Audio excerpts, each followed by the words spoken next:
se está visitando aquí en el estudio de la radio, el doctor Alejandro Belfiore. Ali, buen día, gracias por tu visita. Buen día, Gustavo, buen día a toda la audiencia. ¿Todo bien? Todo bien, por suerte. Ese micrófono te toma así, ¿eh? Listo. En ese estás cómodo. Perfecto. Bueno, ¿por qué lo invité a Alejandro? La gente va a decir, ¿de qué van a hablar? ¿De qué van a hablar? Vamos a hablar de un tema en la segunda parte, pero en esta primera parte quiero charlar un poquito con él de cómo vivió todo esto que está pasando. Alejandro es muy seguidor, devoto se dice, ¿no? Sí.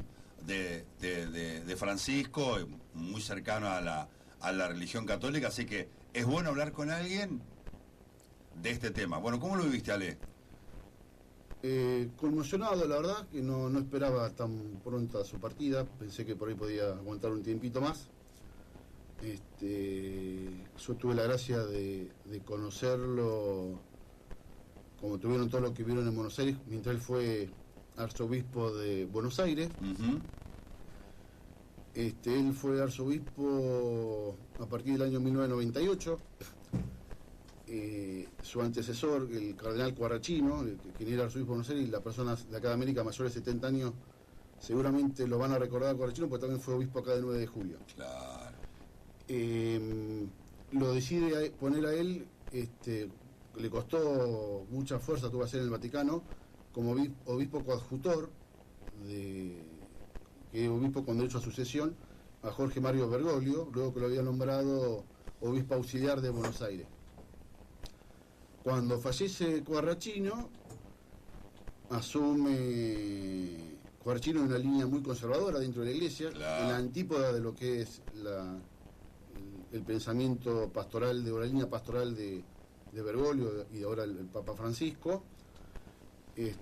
Con lo cual fue una sorpresa porque los que no estaban muy en el día a día de la Iglesia no lo conocíamos mucho a Bergoglio. Y bueno, a partir del año 1998, como arzobispo de Buenos Aires, yo viviendo allá, estudiando en esa época, lo empezamos a sorprender con su prédica y su línea pastoral. Y para dar un ejemplo, A ver. Quarrachino se manejaba con muchos cardenales en el mundo, en autos de alta gama, en aquella época, ¿no? Con chofer y con custodia. Una vez se lo veía que iba a visita pastoral a alguna parroquia y llegaba el auto con chofer, el custodio al lado, se bajaba la custodia, le abría la puerta y bajaba a su excelencia el cardenal Quarrachino. Y vivía en la residencia que tenían el arzobispado para que viva su arzobispo, que había sido donada por una familia con la condición de que en esa vivienda tenía que vivir el arzobispo de Buenos Aires. Lo mismo que pasa con la Quinta Olivo, que fue una familia que la donó al Estado Nacional con la condición de que ahí viva el presidente de la Nación. Mira vos, no sabía que se donaba. Entonces, bueno, Bergoglio le dijo que él no iba a vivir en esa residencia. Le explicaron de que había un riesgo de que por ahí los sucesores de quien había sido el donante pidieran la revocación de la donación porque no se estaba cumpliendo la condición. Entonces le encontraron la manera de que una congregación de monjas vivieran en esa residencia que estaba destinada a que viva el arzobispo de Buenos Aires con la finalidad que tenían o con la condición de rezar por el arzobispo de la ciudad de Buenos Aires.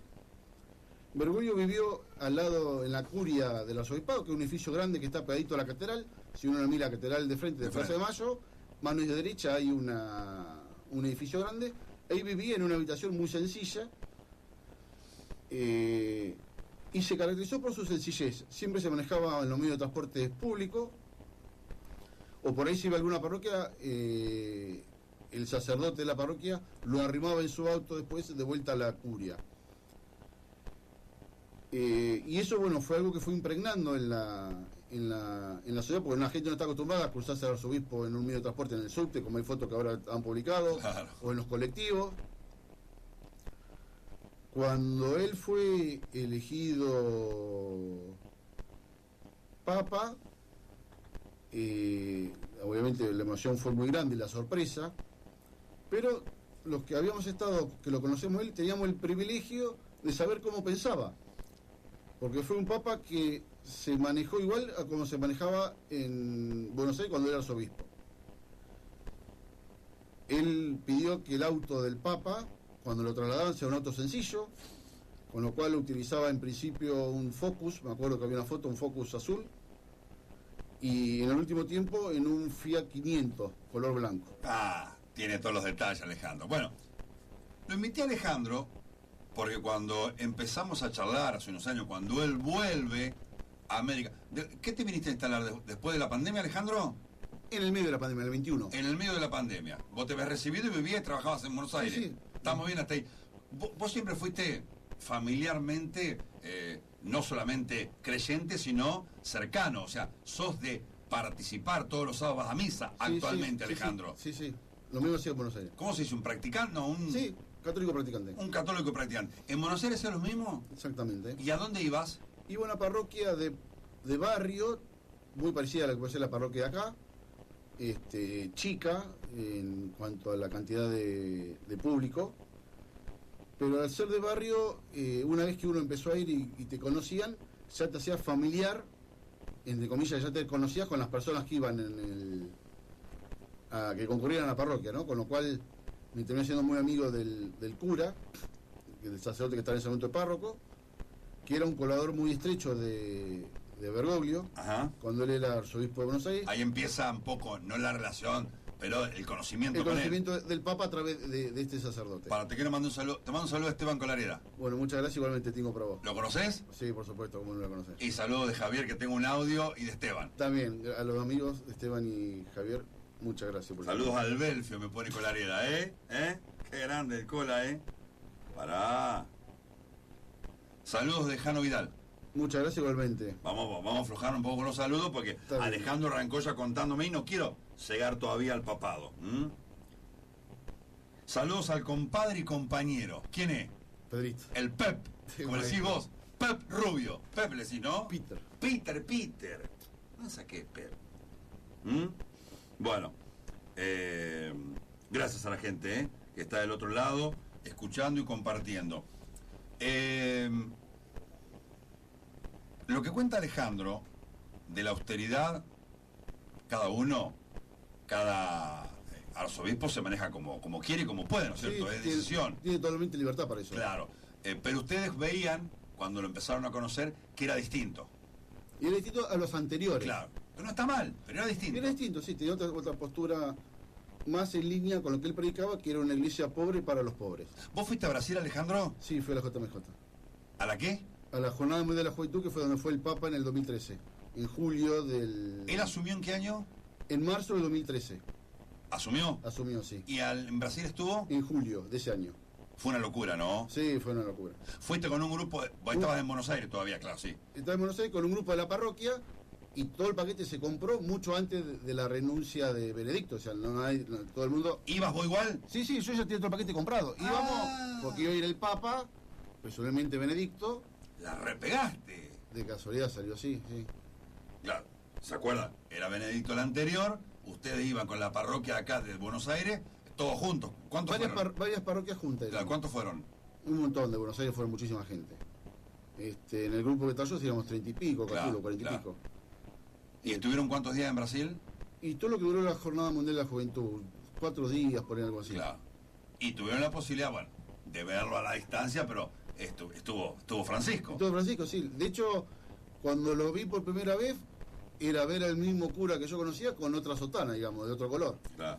No fue la emoción de por ahí el que me puede dar, por ejemplo, si ahora yo voy a conocer al nuevo Papa, alguien que nunca vi en mi vida.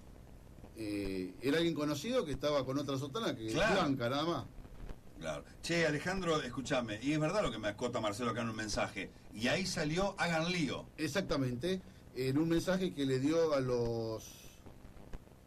ustedes. A los chicos, a los argentinos, en la basílica en la catedral ahí de Río de Janeiro.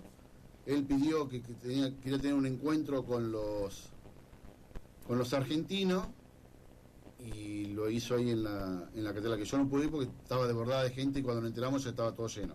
Así que lo vi por televisión. Claro. Y él le dice, ahí hagan lío. Hagan lío una diócesis. Y dio a explicar las diócesis de nuestro país, ¿verdad? Eso entendimos, Alejandro. Exactamente, que él quería que los jóvenes, que el hacer lío no es hacer el lío que se puede entender, hacer bochín, sino el salir a las periferias, salir a predicar con el ejemplo lo que uno predica en la iglesia, ¿no? ¿Qué mensaje este? Saludos a mi super jefe. Ahora doble. Ambos trabajos. Completo el juez. ¿Por qué?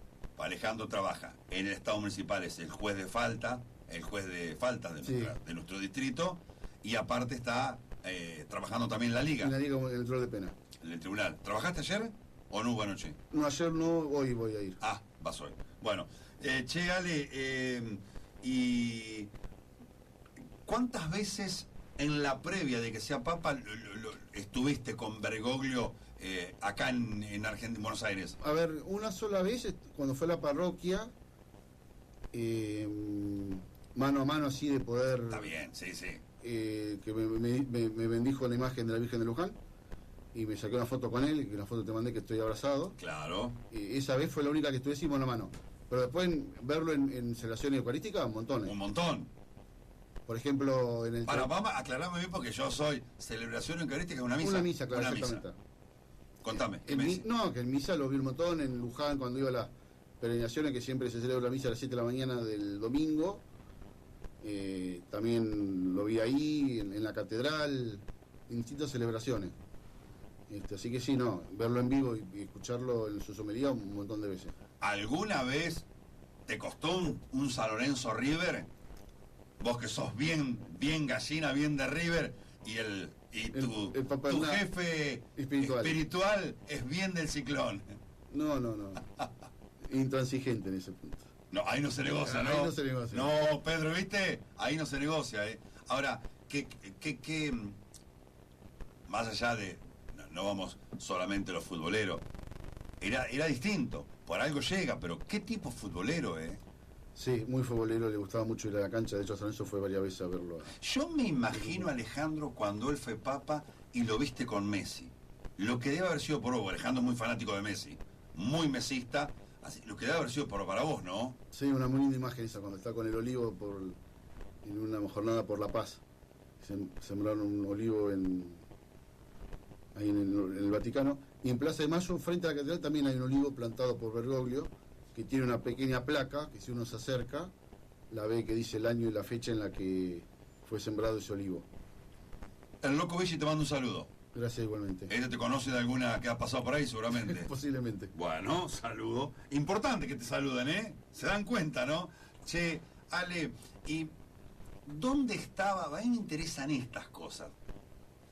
Repito, quien te habla, soy creyente, pero no voy a misa. Sí. Voy en alguna circunstancia muy especial. Alejandro, tiene que haber un evento fuera de lo común para que faltes un sábado, ¿no es cierto? Realmente, cuando tengo algún sábado voy otro día. Claro, pero hoy... Sustituyo. ¿Qué es como una necesidad que tenés, Alejandro? Sí, una necesidad espiritual. No lo tomás como un deber, ¿no? No. Deber es el trabajo. El deber es el trabajo, exactamente. ¿Cómo lo tomás vos? Porque yo lo comparo, lo cargo a veces. Voy a contar una infidencia. Alejandro es muy fanático de River. Pero si el partido a la hora de la misa, vos vas a misa. Sí, tal cual. De hecho, si no, cambio y voy otro día, a otro horario. Es como una necesidad espiritual una necesidad que tenés. Espiritual, exactamente. Toda la semana ir a rezar y en comunidad, digamos, ¿no? No solo en forma solitaria, claro, sino en la comunidad con los otros vecinos que también profesan la religión católica. ¿Tu familia viene también? Mi familia es muy católica, de mis abuelos paternos acá también, sobre todo mi abuela Arminia era muy católica. Que yo vivía donde está el registro del automotor ahora, ¿no? Exactamente, viven ahí. Los recuerdo, yo iba a la escuela 1 cuando era chico, ¿eh? Sí, pasaba por ahí. Che, Ale, escúchame, ¿y dónde estabas el día que lo nombraron? Por la tele, porque ayer, durante todo este tiempo, desde que murió, han pasado ese momento histórico, habemos nadie se lo imaginaba. Está el periodista de TN Bazán, no sé si lo recordás ese momento. Sí, me acuerdo perfectamente. Que se sorprendió, que también Bazán es muy ligado a la Iglesia Católica. Se sorprendió también. ¿Vos te pasó lo mismo? Sí. Sí, no, fue una emoción. Estaba trabajando, estaba en el estudio, porque eran las 4 o 5 de la tarde de la Argentina. Así es. Y tenía internet en la computadora, estaba viendo por YouTube en vivo una señal de noticias. Y bueno, me acuerdo que ese día enseguida salí más temprano, se celebró una misa en todas las parroquias, pero fundamentalmente en la mía, que fue una gran alegría. Después fuimos a comer con grupos de amigos ahí de la parroquia para festejar, digamos, la San de Francisco. Yo creo que a todos los que lo vimos en vivo, sin ser conocidos, sin ser, qué sé yo, practicantes por ahí, como sos vos, se nos piantó un lagrimón ese día. A mí me pasó eso. Sí, no, fue muy emocionante porque además fue una sorpresa, no lo esperábamos. Y bueno, a partir de ahí fue nuestro arzobispo que se había transformado en ahora obispo universal, ¿no? Uh-huh. Muy fuerte Y al otro día siguiente, eso fue un 13 de marzo, al día siguiente, bueno, la catedral llena de móviles, periodismo de todo el mundo, Claro. en la puerta de hecho me acuerdo que a mí me entrevistaron de un medio chileno, preguntándote quién era el Papa Francisco. Claro. Nadie lo conocía. Lo único que tenemos la gracia, sobre todo porque él a veces viajaba al interior, pero no viajaba mucho. Lo que nosotros en Buenos Aires, que teníamos la ventaja, entre comillas, de saber cuál era su línea pastoral. Ya sabíamos lo que iba a predicar como papa. Y terminó haciendo lo mismo que hacía cuando era arzobispo de Buenos Aires. O sea, él se manejó en forma sencilla. De hecho, ahora se hizo público. Él no hace mucho tiempo modificó todo el procedimiento de los cortejos fúnebres de los papas para que sea mucho más sencillo. Que en una entrevista dijo, bueno, lo estreno yo al nuevo protocolo. Pidió ser enterrado en una basílica en Roma, una de las basílicas pontificias, que él iba siempre cuando iba a Roma como cardenal, digamos, que tenía que viajar, iba siempre a rezar ahí, y cada vez que volvía de un viaje como papa le iba a agradecer a la imagen de la Salva Popolo Romani por el viaje.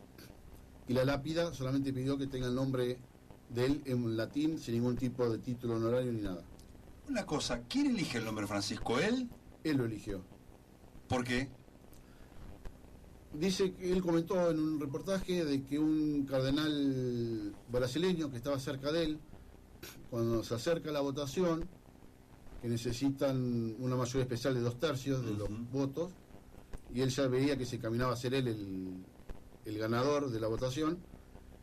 Este cardenal lo abraza, que estaba atrás suyo, y al oído le dice, no te olvides de los pobres.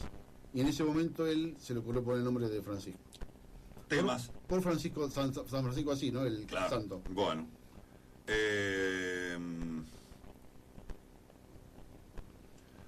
Gustavo, mandale saludo al doctor Alejandro. Decirle que soy un afortunado de poder contar con él en el Tribunal de Penas de la Liga. Walter Culasiati. Muchas gracias, Walter, por tu saludo, igualmente para vos.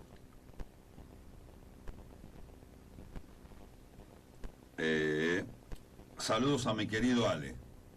Qué bueno escuchar sus conocimientos sobre el pensamiento del Papa. Nancy Sartori. Nancy, querida, un beso grande. ¿La conocés? Por supuesto. ¿Eh? Ella me conoce a mí que tenía 6 años, así que imagínate si la conoces. ¿Vos tenés hoy 47? 8. 48. Hace un tiempo que te conoces. Hace un tiempo que conoces, sí. 40 y pico de años. Nada más, ni nada menos. Alejandro, ¿y cuál era el pensamiento de Francisco? Francisco quería una iglesia en salida, una iglesia que salga a las periferias. Por eso que él muchas veces iba a la visita pastoral a las villas, que no era muy común que antes con el arzobispo fuera a las periferias de la ciudad. Quería una iglesia básicamente dedicada a los pobres para los pobres, una iglesia austera y que su línea pastoral estuviera enfocada en lo más necesitado. Por eso su primer viaje pastoral lo hace a Lampedusa, que era una isla en Italia donde van todos los inmigrantes que se caen de los barcos.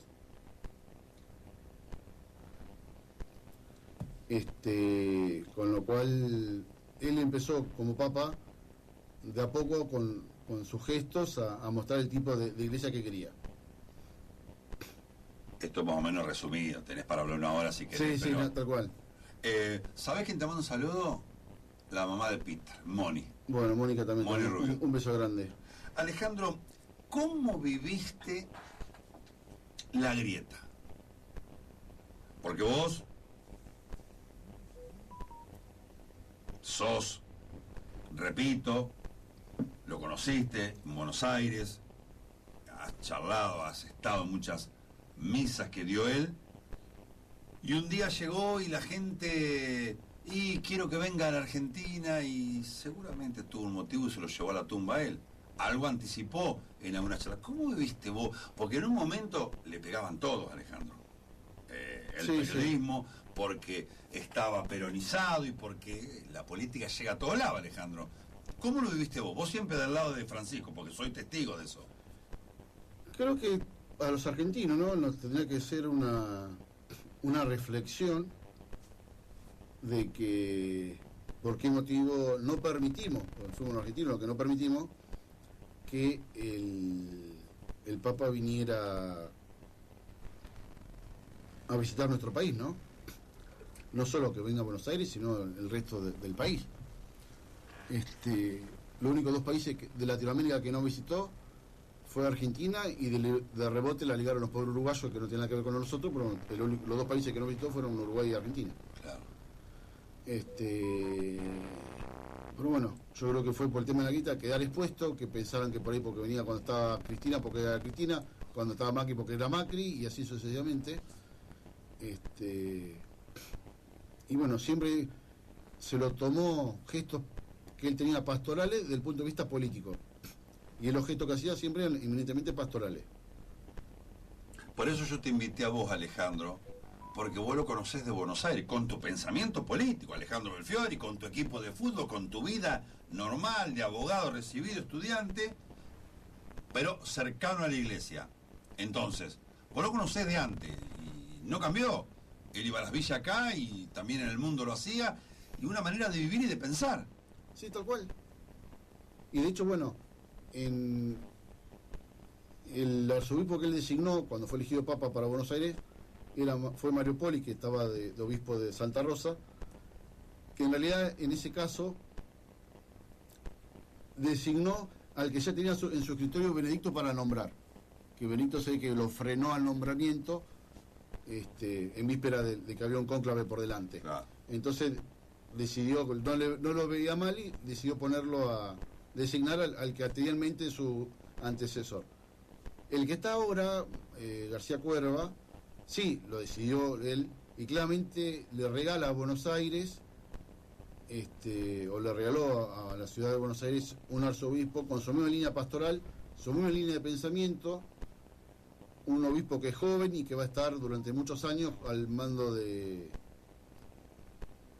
la diócesis de Buenos Aires, ¿no? O sea, el regalo que le dejó, su legado que le deja a su querida ciudad. Marielena Marcos, saludos a Ale, doy fe de su creencia y práctica religiosa. Un abrazo. Un abrazo para vos, Marielena, también, gracias. Queremos agradecer a todos. ¿Va a haber algo especial acá en América el fin de semana? ¿Sabes algo, Ale? Sí. Ayer se celebró una misa. ¿Fuiste? Sí, fui, estaba llena la iglesia, como el resto de las parroquias, supongo, a lo largo y ancho del mundo, no solo de Argentina. Estaba leyendo hoy que, bueno, la sepultura de él va a ser el sábado, la ceremonia de despedida en el Vaticano, así que, bueno, supongo que durante este fin de semana también se va a rezar en toda la misa del mundo por su alma. ¿Cómo se elige un próximo papa, Alejandro? ¿Votan quién? ¿Cardenales del mundo? Es muy interesante porque el sistema de votación es muy parecido al que tenían los romanos. Los romanos, cuando eligieron los emperadores, podía mandar un historiador, pero sí, te estaba diciendo a grandes rasgos, ¿no? Porque no tengo la historia, no soy historiador y no me dedico a eso. Pero a grandes rasgos, tenían los senadores, el mismo título que tienen acá los senadores nuestros, con la diferencia que los senadores eran los más ancianos del imperio. Los cardenales los elige, es una facultad que tiene el Papa, y los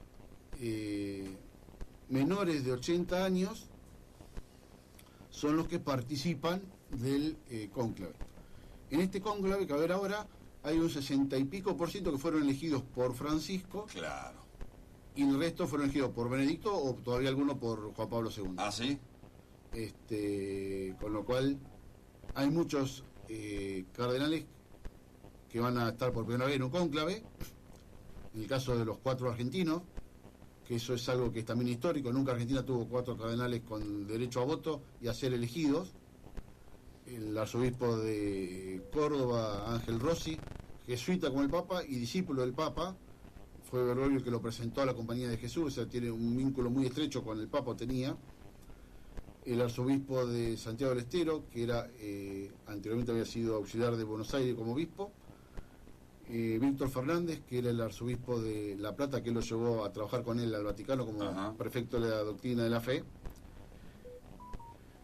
Y el Poli, que fue el arzobispo emérito de se está jubilado. ¿Pero cómo será? ¿Le dan un sobre y cada uno pone un nombre? Claro. Así como votamos acá nosotros. Se reúnen en la Capilla Sixtina, quedan solamente las autoridades no queda absolutamente nadie, ahí solamente los cardenales. Se le da un papelito donde se van poniendo el nombre y después hay como un número que cuenta los votos a viva voz y va anotando. Generalmente en la primera o la segunda votación nunca se llega al consenso, y bueno, después se tiene que ir votando hasta que se logra la mayoría especial. Hay distintas líneas, como si fuera política, Alejandro, dentro de los posibles candidatos, ¿no? Sí, están las tradicionales líneas que son las conservadoras. ¿Conservadora qué quiere decir? Una iglesia por ahí, qué sé yo, el Papa le abrió las puertas, a ver si lo explico bien, Alejandro, porque yo lo escuchaba y lo he escuchado, a los homosexuales, no sé cómo explicarlo, hay otros que no, ¿no es cierto? Claro, hay otros que pueden tener una línea de ser más estrictos. Más cerrada. No más, sí, más cerrada y más estricto con el tema de los pecados. Y el Papa... Ahí está. Explícamelo. Una especie de un Dios castigador, de que castiga al que comete pecado. La línea del Papa es más de un Dios misericordioso, de que te perdona los pecados que vos cometés, si realmente hay una reconversión y un arrepentimiento profundo y sincero de los pecados cometidos, ¿no? Ahí está. A grande rasgos estoy explicando, sí, no soy teólogo. Sí. ¿No soy qué? Teólogo. Pero bueno, así sería la línea. La línea Francisco es la línea más progresista, más austera. Por ahí puede ser que el nuevo Papa use las pompas, por ejemplo, busquen fotos de Benedicto como Papa y la de Francisco en una ceremonia de un domingo de Ramos. ¿Son distintas? Y son distintos los ornamentos. ¿Qué? Y más pomposo, anillo de oro, o cadenas de oro, crucifijo con pared de oro. Francisco eso no usaba. Francisco con el ciclón abajo. La otra cosa. Francisco tenía, si uno se ve, el reloj de plástico. Muchas veces se veía la muñeca y tenía un reloj de plástico negro. De hecho, hay una marca muy conocida de relojes que le regaló un reloj cuando fue asumido como Papa, y él lo mandó de regalo a la Catedral de Buenos Aires. Está en el museo que tiene en la catedral. No lo usó nunca. Me están contando, Ale, por eso miro el celular. ¿Están sellando en este momento la pieza de él? Ayer lo hicieron. Y después cuando viene el otro, ¿lo abren o no? Exactamente, queda cerrado. ¿Es así? Sí, se cierra. ¿Cuando se muere un papa es así? Cuando se muere un papa, primero se constata la muerte, claro. Eso es una tradición vieja. Sí. Una vez que está constatado el fallecimiento del papa, que lo hace el Carmalengo, que es el administrador, ahora quedó a cargo del Vaticano. Ahora el Vaticano, si uno entra a su página web, dice sede vacante en latín. Temporariamente queda administrada por un carmalengo, que es un cardenal, designado por el Papa. Destruye el anillo del pescador, que es el anillo papal. ¿Del pescador? Sí. Nada que ver, Esteban. No, nada que ver.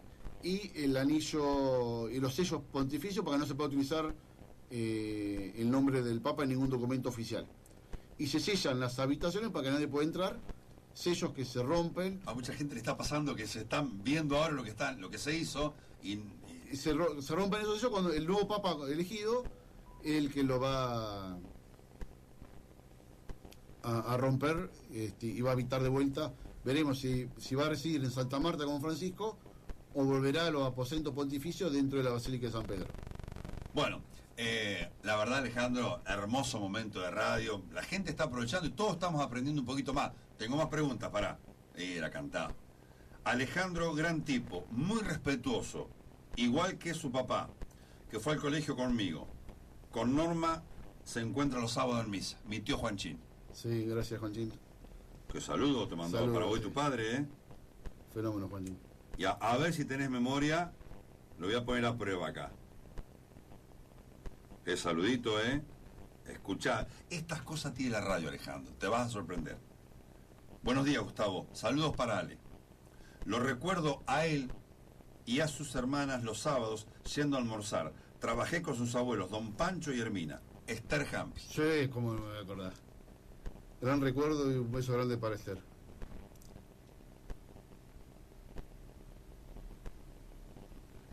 Escuchaste saludo, Marcelo. Se va.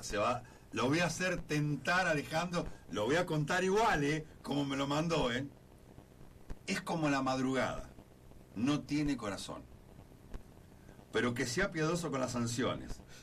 Francisco se basaba en el perdón, no en el castigo. Ariel Pelota Jiménez. ¿Está echado o no? No, todavía no. No, muy buen Sí, saludo. es un fenómeno. ¿Compañero de colegio o no? Compañero de colegio y gran amigo de la secundaria. Sí. Ah, de la época de los que estamos nombrando. Peter y... Exactamente, de la misma camada. Somos Diego la misma promoción. Montero, Diego Sánchez. Diego Sánchez, Nicolás Paterno, Jorge Nicolás, Luciano Carati. ¿Y Cos también?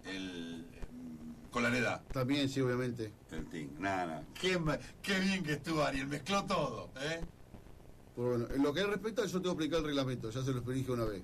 Ariel, no hay tu tía. Angélica Echeverry, también practicante. Qué linda charla, Gustavo Messi. Muchas gracias a todos,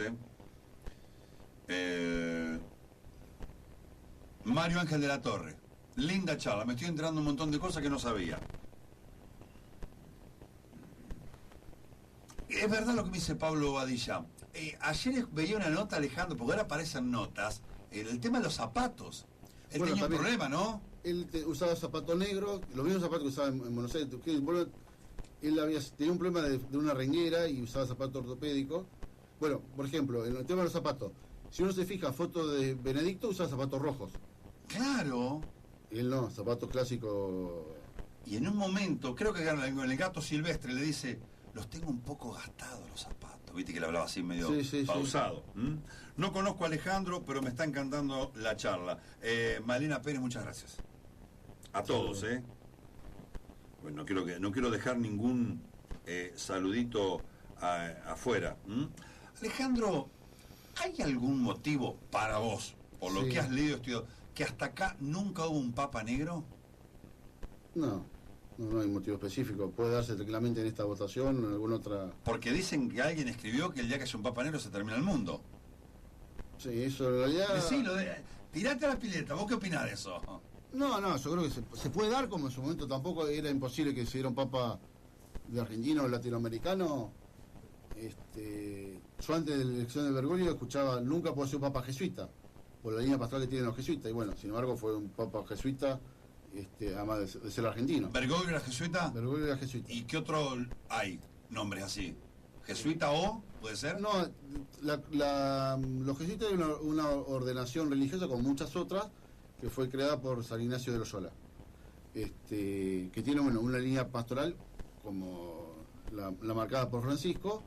Por está el Opus Dei, que también es otra línea completamente distinta, más del lado de los conservadores, digamos.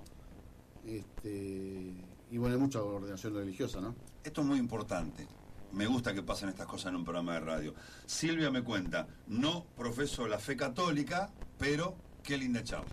Esto es bueno. Sí, tal cual.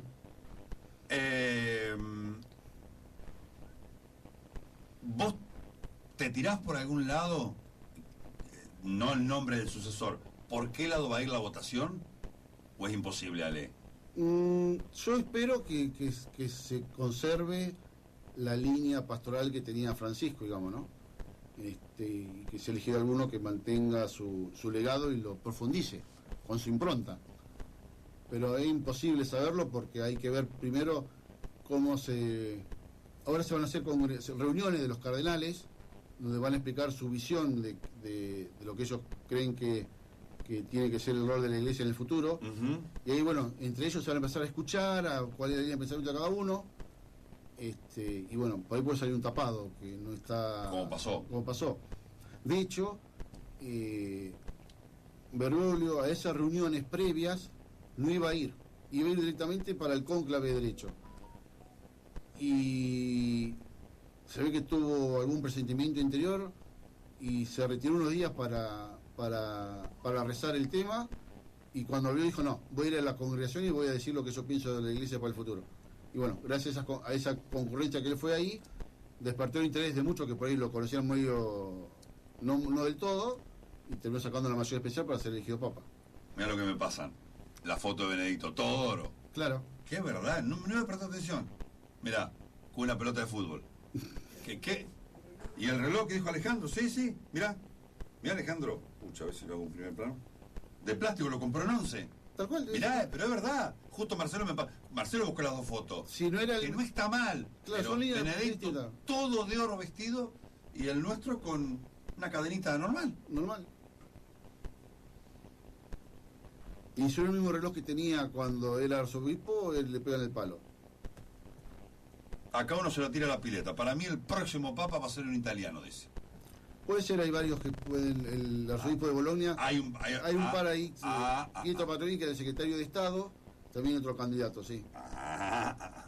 Este tiene alguna información. Ha visto mucha tele, seguramente. Puede ser que hay dos candidatos que son. El tercer papa consecutivo que no era italiano, Francisco, ¿no? Claro. El primero fue Juan Pablo II, el segundo Ratzinger, Benedicto XVI, que era alemán, y Bergoglio argentino. Hoy que el Papa murió, Alejandro, creo que a todos nos pasó algo. No lo aprovechamos. No nos dimos cuenta lo que teníamos. El tipo, perdón la expresión de tipo, ¿no? El hombre más importante del mundo, porque es así, más allá de Messi, de Maradona, del presidente de Estados Unidos, del que vos quieras. Primer sudamericano, argentino, y nosotros discutiendo si era más peronista, si era... Yo lo escuchaba él se crió un hombre muy ligado al radicalismo en la familia de Alejandro. Lo escuché en una nota que pasaron ayer, en alguna visita con Fontevecchia, que estuvo en Infobae charlando con él, y ahora vemos las notas que antes por ahí uno las pasaba, ¿viste? Digo, no nos dimos cuenta de lo que tuvimos, Ustedes sí. No tomamos dimensión la mayoría y empezaron a juzgarlo actos que eran eminentemente pastorales desde un punto de vista político, que no había que analizarlo, se analizó erróneamente. Bueno, pasó también cuando designó al actual arzobispo de Buenos Aires. Que justo Massa lo saludó porque lo conocía cuando él era párroco en una villa ahí en el partido de Tigre, lo conocía como él era intendente de Tigre, y se había sacado una foto cuando tenía foto con un montón de personas, y bueno, hablaron peste, y hay una conferencia que ayer dio el arzobispo, y lo dijo medio quebrado emocionalmente, cuando le preguntaron con qué se quedaba de Francisco, y dijo que en esos días donde la mayoría no lo conocíamos, ¿se acuerdan? Nadie sabía quién era. De hecho, hasta para mí muchos de Buenos Aires se sorprendieron porque no se imaginaban que iba a ser el elegido. Dijo que Francisco lo llamó durante una semana, sosteniéndolo emocionalmente, hasta que asumió.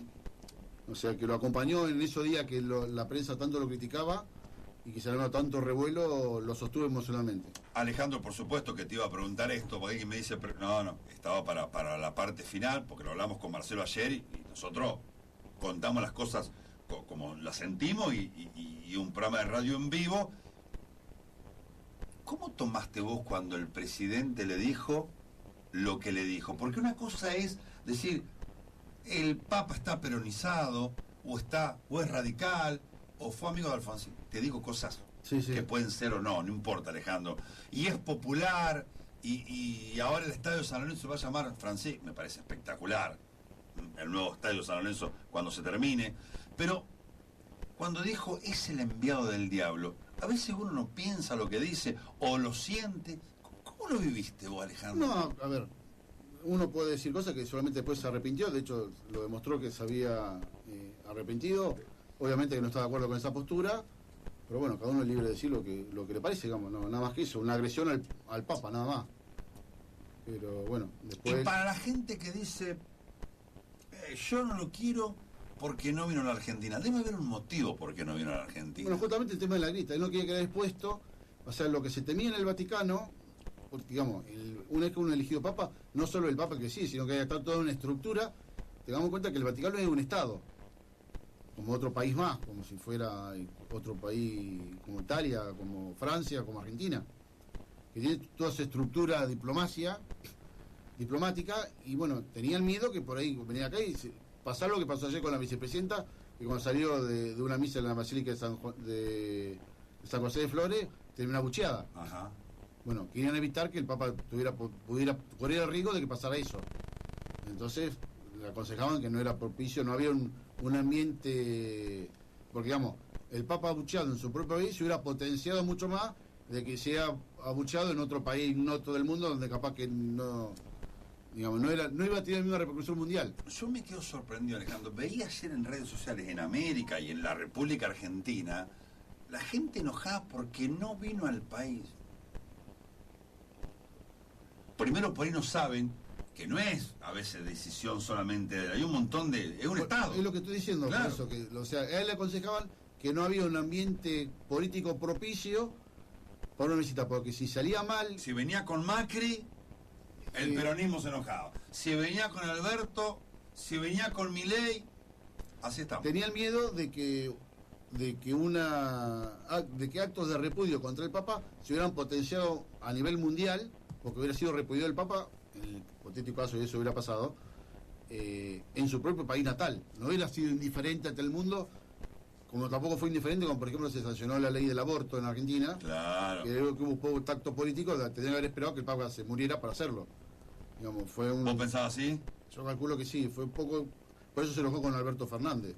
Después de ahí creo que no le dirigió mal la palabra. Él lo perjudicó mucho dentro del Vaticano, que en su propio país natal se sancionara, mientras él era papa, una ley, la ley del aborto. Digamos. Yo hubiera esperado políticamente el momento, pues se sabía que en algún momento todos somos mortales, a que él no estuviera para hacerlo, digamos. Pero bueno, queríamos charlar con Alejandro porque reiteramos, Alejandro, está charlando con nosotros el doctor Alejandro Belfiori. Primera vez que lo viste a Bergoglio fue en la ciudad de Buenos Aires. En la ciudad de Buenos Aires. ¿En cuál parroquia? Mira, la primera vez que lo vi fue en una parroquia que se llama Iglesia... no la que ibas vos. No, a otra que iba antes, que él justo fue a presidir la misa, no me acuerdo si fue un sábado o un domingo, y bueno, tuve la dicha de poder tomar la comunión con él. Y después, bueno, lo veía en celebraciones masivas, en Corpus Christi, ya te digo, en la peregrinación a Luján, o en misa en la catedral misma. ¿Y la foto esa que tenés? Eso fue en la parroquia donde yo iba en el último tiempo que estuve viviendo en Buenos Aires. La parroquia esta tenía... El sacerdote era colaborador muy estrecho de Bergoglio, se encargaba mucho de la catequesis, un referente muy importante a nivel país de la catequesis, y estaba a cargo de la Junta Catequística de la ciudad de Buenos Aires, del arzobispado. Y viajaba mucho para dar charla y conferencia. Entonces, cuando el arzobispo le plantea que le tiene que sacar el vicario, que es un sacerdote que ayuda al párroco en aquellas parroquias que son muy numerosas, porque el párroco tiene muchas actividades, le planteó de que por él le iba a complicar el tema de su conferencia si le sacaban el vicario. Entonces dijo, no, despreocupate que si un día no podés estar, algún compañero tuyo de la UCI te va a venir a reemplazar. Entonces el primero que fue dijo, yo voy a ir como primero para dar el ejemplo de que si en un buen caso que no pueda ir, te voy a reemplazar. Ahí está. Entonces fue un domingo a la mañana. No fue ni fue. Generalmente los arzobispos van a las parroquias, la visitan en el día de su patrono, es lo tradicional. Y si no va el obispo auxiliar de la vicaría. Este fue un domingo normal, de septiembre, octubre del año del 2012. Y bueno, ahí fue donde me saqué la foto y charlé un minuto con él. Valió esa foto, ¿eh? Sí, va a quedar en la historia. Bueno, Ale, te agradezco.